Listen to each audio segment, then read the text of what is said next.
So, as of the time of recording this, in about 20 minutes is going to be March already, which is crazy to think about. 2025 is going by really, really fast already.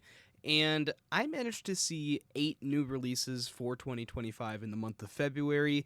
Some of these are movies that came out last month that I was just managing to check out this month, and others are actually like movies that came out in the month of February. So I wanted to come on and rank all 8 movies that I watched that were new releases of 2025 from the worst to the best for the month of February. So let's get into this.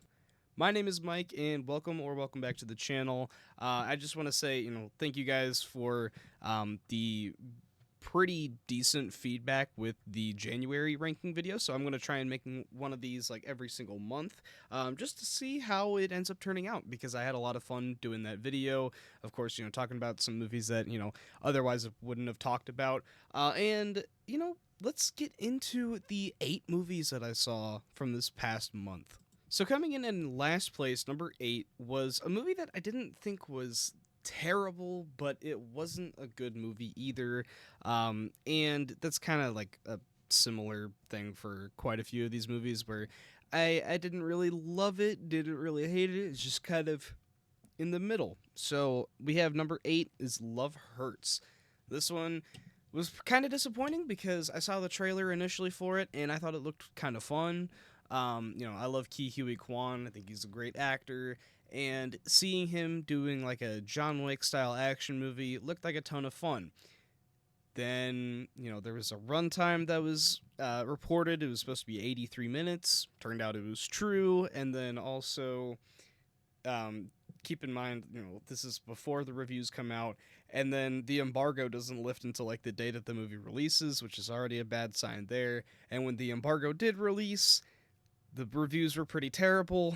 I ended up going to see this, or I ended up watching this while I was at work, and yeah, this was not great at all. Um, yeah, I love Ki Huy Kwan. I think he was easily the best part of the movie. There was a bit where Sean Astin came in, so it's kind of like a Goonies reunion with those two, but really other than like some of the action sequences and then those two actors, I think most of the movie was pretty forgettable and dull, and honestly could have used a good 20-30 minutes to pad out the runtime just a little bit to give you a little bit more in depth on this world. Now, next up at number 7 is another movie that I was kind of disappointed by, but also, like, had modest expectations for it. Very, weird movie to go in trying to expect a whole lot from nowadays is Captain America Brave New World. Now, this was a fine movie, fine entry into the MCU, very mid-tier movie. I'd probably say it's mid to lower tier MCU movie. We talked about it in my MCU ranking, and I also posted a short review for it. But this is a movie that I just found to be relatively frustrating. Where um, I love the character of Sam Wilson. I think he was a great addition in the Captain America movies, and seeing him take up the mantle of Captain America was going to be a really, really cool idea for Falcon and the Winter Soldier.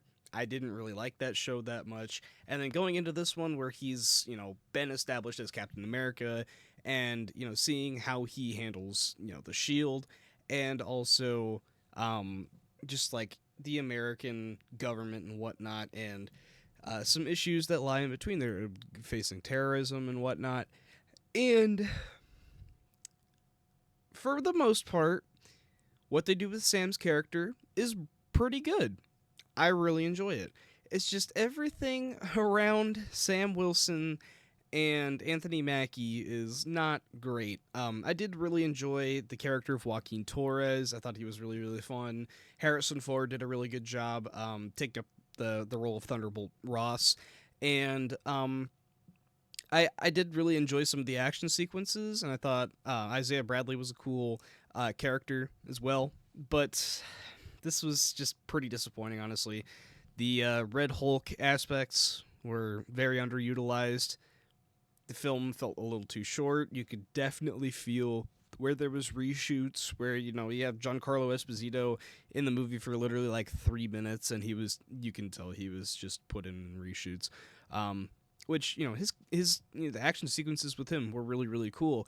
It's just, I don't know, man. The context of it just wasn't really great, honestly. I don't know. And also, not to mention, the leader as the villain in this was pretty terrible, where they just turned him into like a lizard man.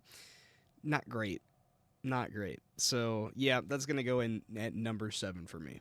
Number 6. This one premiered at some festivals in 2024. Also had its, wide release in January, and this is going to be Presence, the Steven Soderbergh ghost movie of sorts, where they kind of marketed this as like a horror movie, but it really wasn't a horror movie.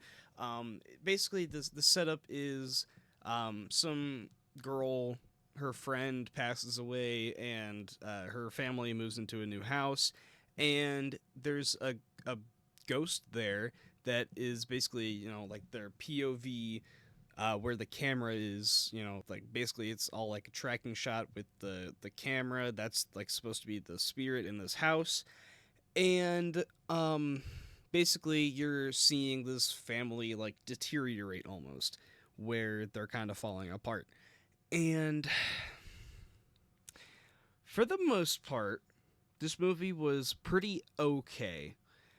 And then there's a character that's introduced that, for the most part, was pretty mysterious. And, you're kind of, tracking along.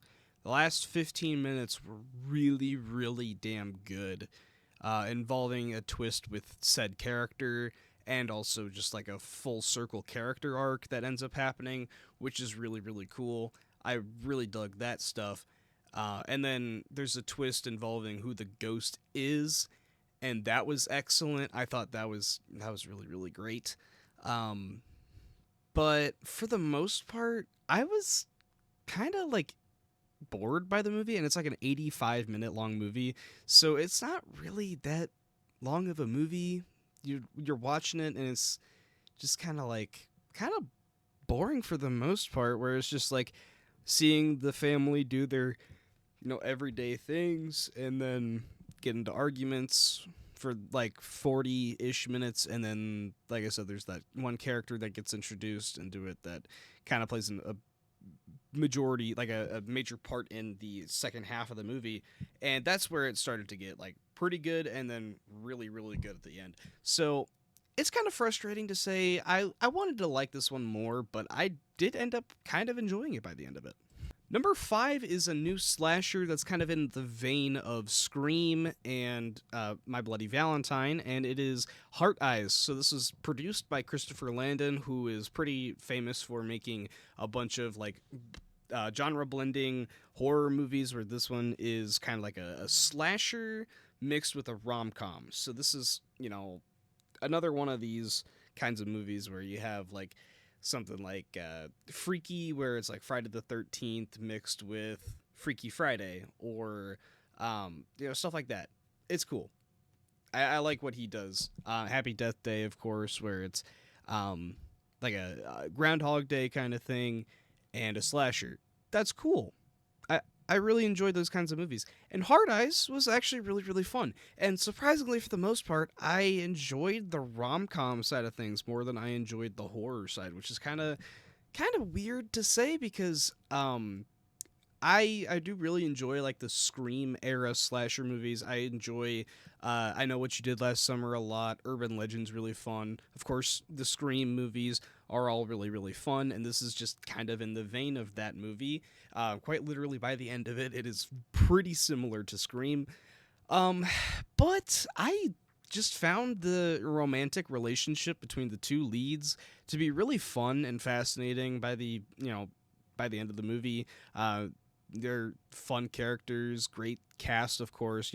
Mason Gooding is in the movie, which is one of the leads, and I really enjoy him as an actor. And also, I just want to say, though, I'm not going to get into spoilers, but where you get the horror side of things, it's gory. I really enjoy the gore. it's really just the identity of the killers that I thought was super, super predictable. You have a character that is literally introduced in one scene, and it's like, okay, why are they going to introduce him if he's not the killer? And then there's a character also who is pretty obviously the killer, where she's like conveniently not in scenes where the killer pops up, and it's just like, okay, yep, she's the killer. So, yeah, I had a lot of fun with it. It's pretty funny, pretty entertaining. I enjoyed it a lot. So it comes in at number 5. Coming in at number 4 is a movie that I didn't really think I was going to enjoy as much as I did, and that is Better Man. So this is the Robbie Williams biopic, which going in, I had no clue who the hell Robbie Williams was, but it was recommended by a couple friends of mine. So I was like, you know what? I'll check it out. Never, listened to a whole lot of his music. I really didn't know who the hell the guy was. And I knew going in it was a biopic about someone who I didn't know that was being represented by a monkey. So that was really, really weird way to go into things with this one. And I had a good time with it, honestly. I think it's a little too long, and also there's not really like a full story at play because Robbie Williams isn't dead, of course. It's not like, where you have Bohemian Rhapsody where it's telling like the entire life story of Freddie Mercury, basically. And he doesn't really have like any like crisis in his life like how Rocket Man and Bohemian Rhapsody have. And I just didn't think that was like I thought it was kind of missing from this kind of biopic. But the dance sequences are really, really good. The CGI ape is also really great. The set pieces, the choreography is great. The music is pretty fun, even though I'm not really huge into Robbie Williams' style. I think it's pretty fun for the movie, and the performances are really great. And I like that Robbie Williams was actually a huge part of the making of this movie, where he had the vision of him being like a monkey, where he says like, well, I've always seen myself as like a not as evolved as other people.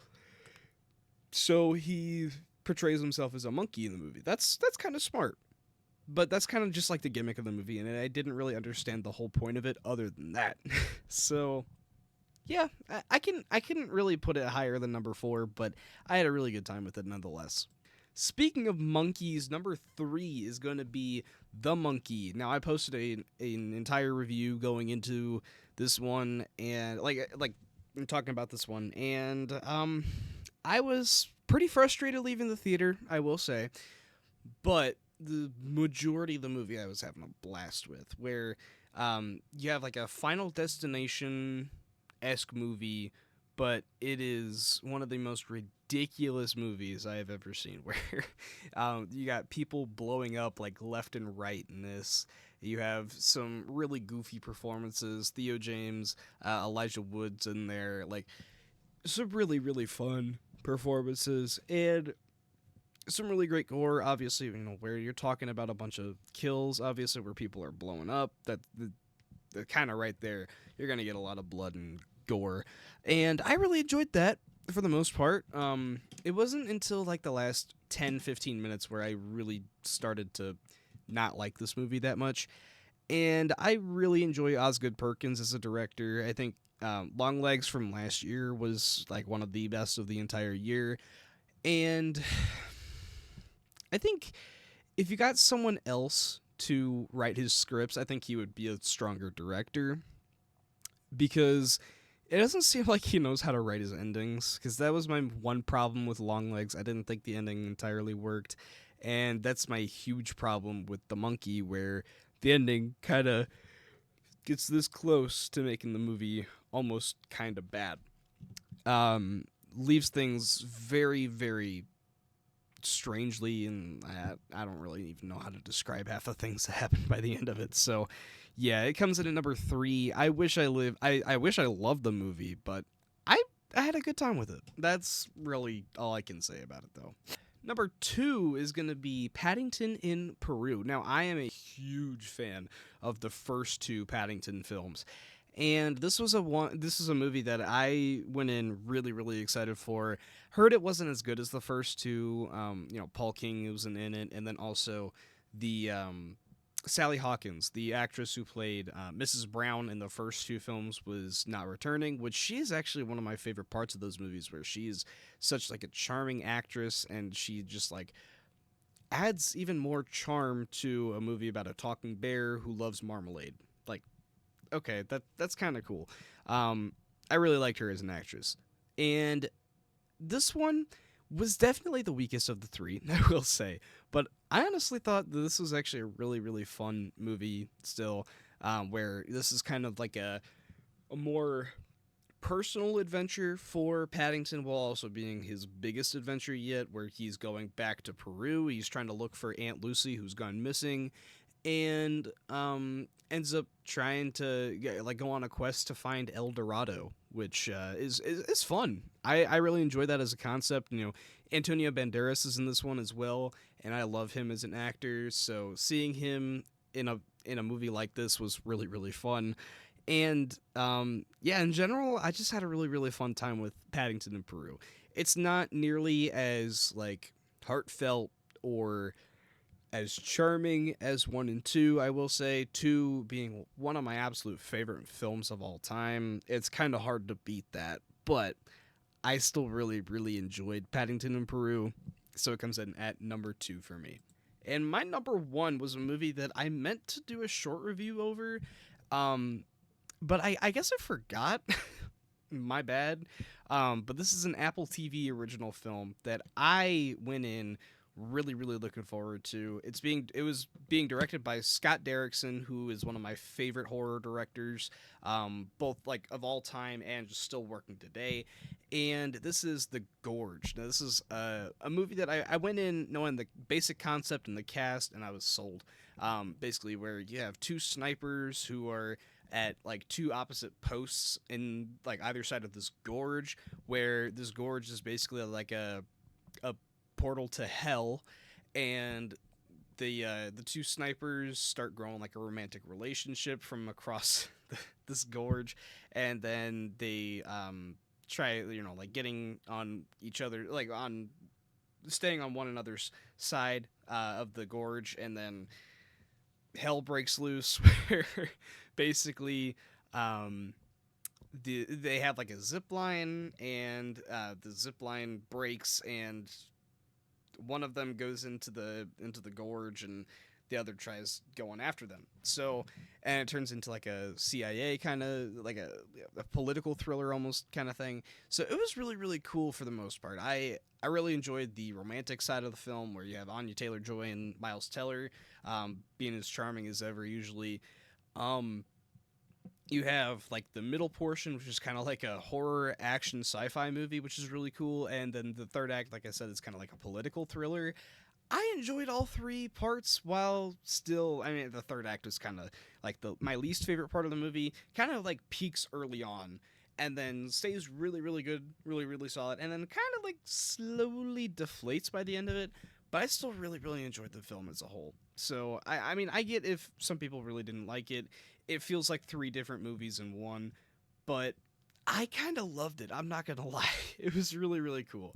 So it comes in at number one for this month, and I just had a really really good time with it. So yeah, let me know your guys' ranking though down below in the comments section, and you know.